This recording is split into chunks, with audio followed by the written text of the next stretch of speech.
Hello students, I am Kritika Pathak from Axis Institute and today we are going to study about the chapter body fluids and circulation. So let's discuss the first part of the chapter, that is blood. What is blood? Blood is a fluid connective tissue that is formed of plasma and formed elements. We are going to discuss plasma and formed elements in detail. What is plasma? Plasma is a viscous fluid that comprises 55% of the blood, alright? And this fluid is straw colored in shape. Among that 55% of the plasma that it contributes to the whole component of the blood, that 90 to 92% of the plasma is comprises of water only. ठीक है?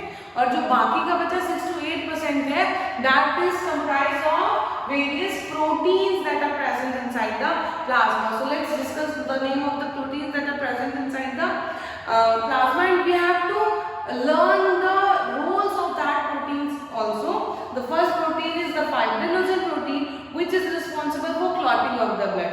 अब जब भी blood कभी भी हमें cut लगता है तो ब्लड थोड़ी देर बाद बहता है और रुक जाता है, क्यों? बिकॉज ये फाइब्रिनोजन जो है ये ब्लड को क्लॉट कर देता है. अब आप सोच रहे होंगे कि जब ये ब्लड क्लॉटिंग फैक्टर प्रेजेंट है तो ये बॉडी में पूरा का पूरा ब्लड क्यों नहीं क्लॉट कर दे रहा? क्योंकि ये इनएक्टिव फॉर्म में प्रेजेंट होता है. ठीक है, अभी हम आगे पढ़ेंगे ये कैसे एक्टिव होता है जब हमारी स्किन कट लगता है तो, और उसके बाद ये कन्वर्ट करता है क्लॉट में. अभी ये फाइब्रिनोजन जो है वो इनएक्टिव फॉर्म में प्लाज्मा में प्रेजेंट होता है. दूसरा हम पढ़ने वाले हैं ग्लोबुलिन्स के बारे में.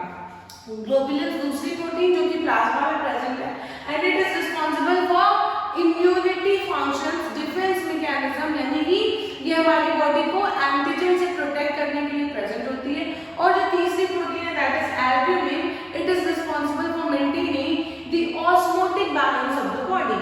फिर उसके बाद बात करते हैं कि प्लाज्मा में कुछ अमाउंट में मिनरल्स भी होते हैं, for example calcium, magnesium, sodium, chlorine, bicarbonate ion, हमने बाइकार्बोनेट आयन, क्लोरीन, सोडियम, इन सब का जो फंक्शन है ना, वो सब ब्रीदिंग सिस्टम में आराम से पढ़ गया था कि ब्लड के थ्रू ही ये गैसेस ट्रांसपोर्ट करे. तभी हम कैल्शियम आयन का फंक्शन देखेंगे कि ये क्लॉटिंग में हेल्प कर रहा है. ठीक है, तो जितने भी ऑर्गन्स, जितने भी आयंस यहाँ पे प्लाज्मा में प्रेजेंट है, ये सब हमारे बॉडी में स्पेसिफिक फंक्शन कर रहे हैं. उसके बाद हम लोग प्लाज्मा विदाउट क्लॉटिंग फैक्टर, यानी अगर प्लाज्मा में ये फाइब्रिनोजेंस ना हो तो प्लाज्मा को हम क्या बोलेंगे? सीरम बोलेंगे. हम लोग वो जो फॉर्म्ड एलिमेंट्स हैं ब्लड के, है ना, red blood cell, white blood cell और प्लेटलेट्स, उसको डिस्कस कर लेते हैं.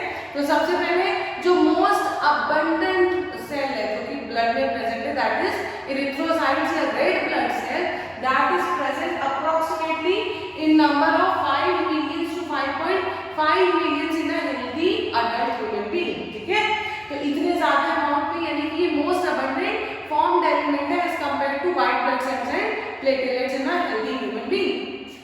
उसके बाद बात करते हैं कि रेड ब्लड सेल्स जो है कहाँ पे बनती है?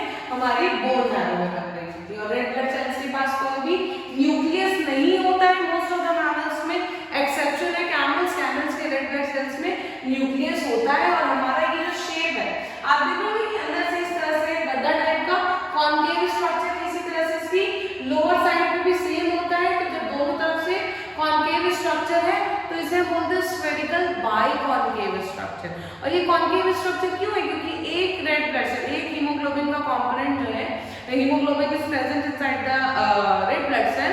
तो एक हीमोग्लोबिन का component 4 molecules of oxygen carry करता है. हमने ब्रीदिंग सिस्टम में पढ़ लिया. तो इसका मतलब कि अगर ये बाइकॉन्केव है तो ये ज्यादा ऑक्सीजन कैरिंग कैपेसिटी, ज्यादा सरफेस एरिया प्रोवाइड कर रहा है. इसीलिए रेड ब्लड सेल का शेप क्या है? वो बाइकॉन्केव है. ठीक है, हमने अभी बता दिया कि ये आयरन कंटेनिंग पिगमेंट है, रेड कलर जिसकी वजह से आ रहा है, जिसका नाम है हीमोग्लोबिन. यही हीमोग्लोबिन रिस्पॉन्सिबल होगा ऑक्सीजन को कैरी करने के लिए. एक हेल्दी ह्यूमन बीइंग में approximately 12 to 16 grams of haemoglobin present होता है पर 100 ml ऑफ ब्लड में. और एक रेड ब्लड सेल की जो एवरेज लाइफ स्पैन है वो अप्रोक्सीमेटली 120 डेज होती है, जिसके बाद ये जाकर के स्प्लीन में जो है वो डिस्ट्रॉय हो जाते हैं. इसीलिए हम स्प्लीन को क्या कहते हैं? Graveyard of red blood cells कहते हैं. अब हम लोग पढ़ने वाले हैं व्हाइट ब्लड सेल्स के बारे में. सबसे पहले व्हाइट ब्लड सेल्स के बारे में एक बात याद रखना, they are the soldier of the body. इसका मतलब ये हमारी इम्यूनिटी प्रोवाइड कर रही है, हमारी इम्यून सेल्स है. अगर हमें किसी भी डिजीज से प्रोटेक्ट कर रही है तो ये यही व्हाइट ब्लड सेल्स है, यानी कि ल्यूकोसाइट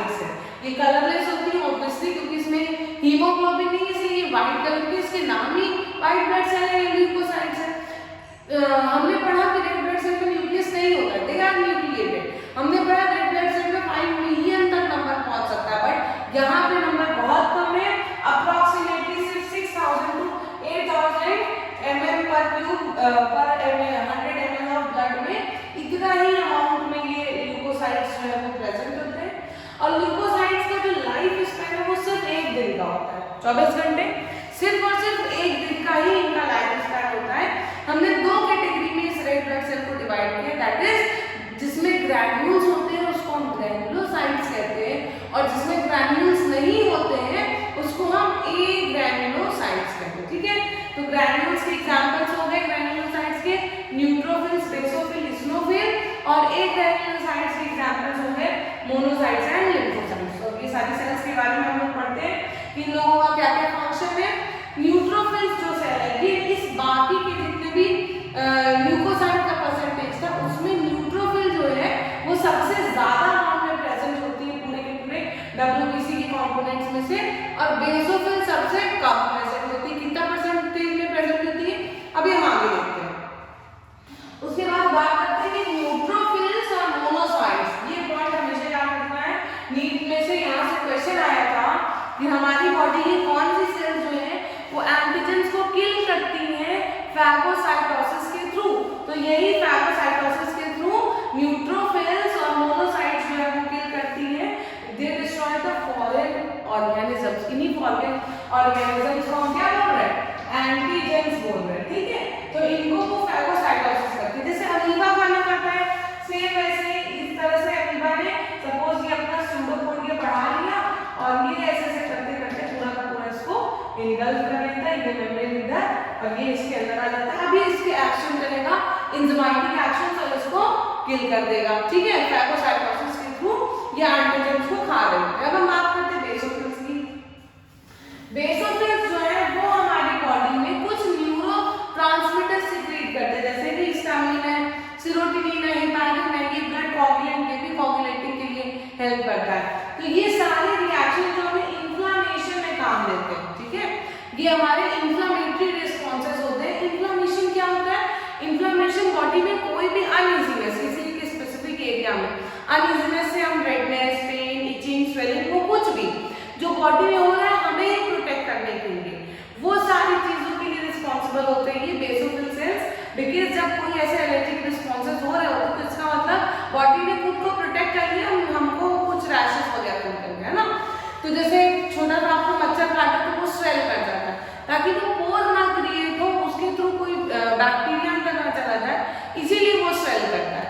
तो वैसे ही हिस्टामिन, सेरोटोनिन और हिपैरिन ऐसे इन्फ्लेमेटरी रिएक्शंस करते हैं ताकि बॉडी अपने आप उस चीज से इम्यून हो सके। उसके बाद हम बात करते हैं इस्नोफिल की। इस्नोफिल जो सेल्स होती है वो हमें इन्फेक्शन और एलर्जिक रिएक्शन से बचा रही होती है। जिसके अंदर ये इस्नोफिल सेल्स का नंबर कम होता है वो पर्सन्स बहुत ज्यादा प्रोन टू एलर्जी होते हैं, उन्हें बहुत सारी एलर्जी हो जाती है, ठीक है। अब लिम्फोसाइट सेल्स की बात करते हैं तो 2 तरह के लिम्फोसाइट सेल्स होते हैं, B lymphocyte cell, T lymphocyte cell. B lymphocyte cell जो होती है वो ह्यूमरल इम्यून रिस्पॉन्स करती है, यानी वो ब्लड में जो भी एंटीजेंस प्रेजेंट रहते हैं उसको हमारे लिम्फ नोड्स में किल करती है। और टी लिम्फोसाइट्स डायरेक्ट इन्वॉल्व नहीं होती है एंटीजेंस को किल करने के लिए, मगर ये टी लिम्फोसाइट्स इस बी लिम्फोसाइट को ऐसे फ्लूइड देती है, एंटीबॉडीज जैसे सेल बनाती हैं जो कि बी लिम्फोसाइट डायरेक्टली जाके उससे लड़ सके, ठीक है। So they help the B lymphocytes to fight against the antigens although they are not directly involved in countering the antigen, ठीक है। उसके बाद बात करते हैं कि ये बी लिम्फोसाइट अच्छा ये तो बताते हैं मैंने कि इम्यून रिस्पॉन्स के लिए रिस्पॉन्सिबल होते हैं। अब हम बात करते हैं प्लेटलेट्स, ठीक है। प्लेटलेट्स जो बॉडी में होता है around 1 lakh 1.5 lakh to 3.5 lakh platelet जो है वो पर एमएम क्यूबिक पर 100 मिलीलीटर्स में प्रेजेंट होते हैं। और इसका दूसरा नाम है थ्रोम्बोसाइट्स, ठीक है। ये जो सेल्स है वो बोन मैरो की सेल्स है, ठीक, बोन मैरो में प्रोड्यूस हो रही होती है और ये भी ब्लड को क्लॉट करने में बहुत बड़ा रोल प्ले करती है। अभी तक हमने ब्लड को क्लॉट करने के लिए फाइब्रिनोजन पढ़ा, कैल्शियम आयन पढ़ा और प्लेटलेट्स पढ़ा, ठीक है। अभी ब्लड की क्लॉटिंग पढ़ने वाले हैं। तो लिखा हुआ है कि अगर प्लेटलेट्स का नंबर कम हो जाएगा तो बॉडी से बहुत ज्यादा ब्लड लॉस हो जाएगा और इस तरह से हमें कई सारे डिजीजेस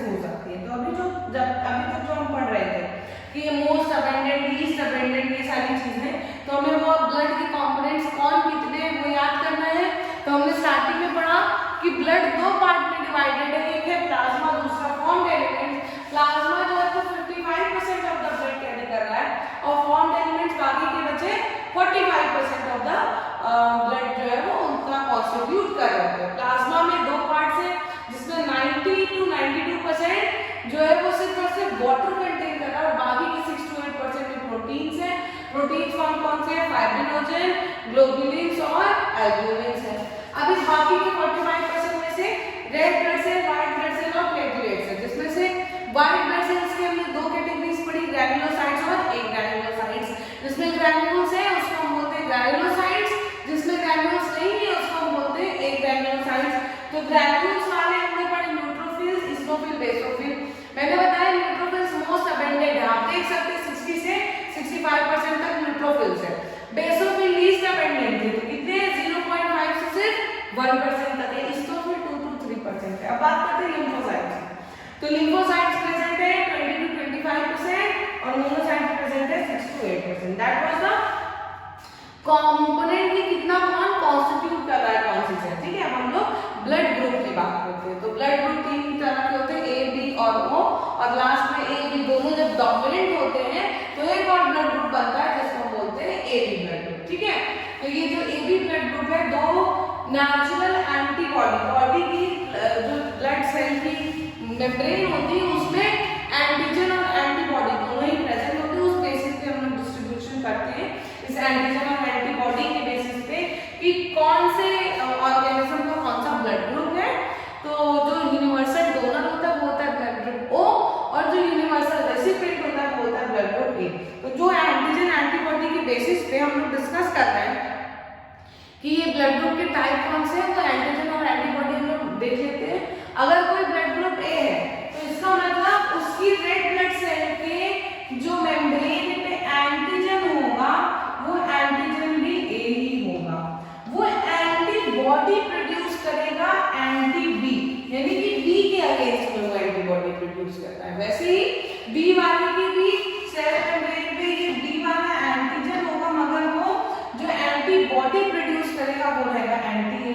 ठीक है, तो जब ये एंटी ए वाला अगर इसको ब्लड देगा तो इसके पास ऑलरेडी एंटीबॉडी ए के अगेंस्ट में एंटीबॉडी और ये ए को किल करने लगेगा, तो ब्लड की क्लम्पिंग हो जाएगी।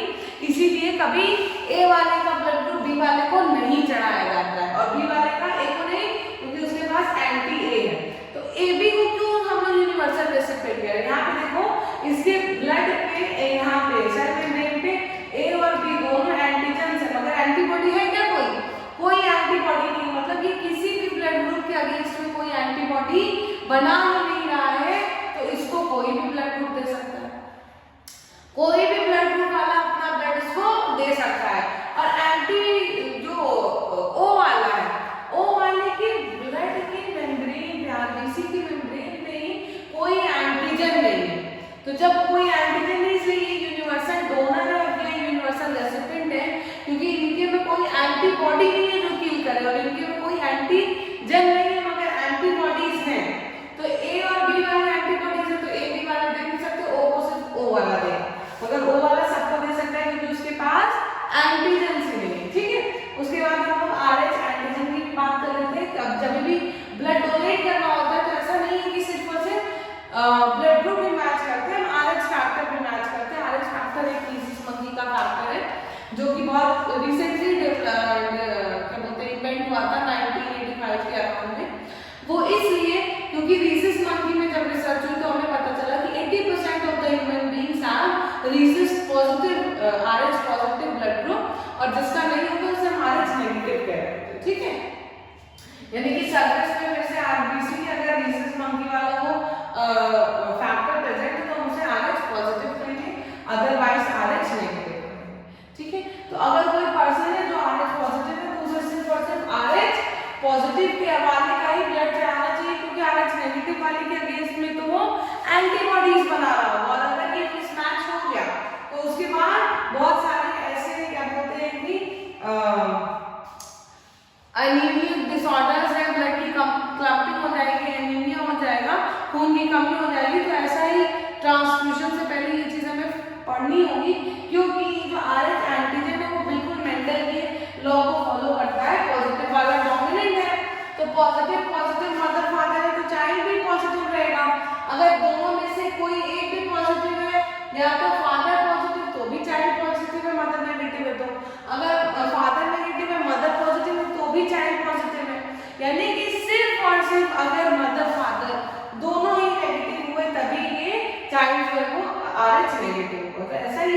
हमको पढ़ना है इरिथ्रोब्लास्टोसिस फेटालिस का, ठीक है।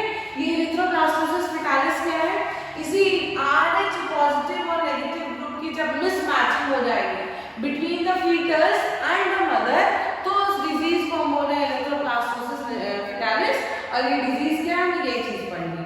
अगर मदर जो है वो RH नेगेटिव है, फादर RH पॉजिटिव है, तो बेबी जो है वो RH पॉजिटिव होगा।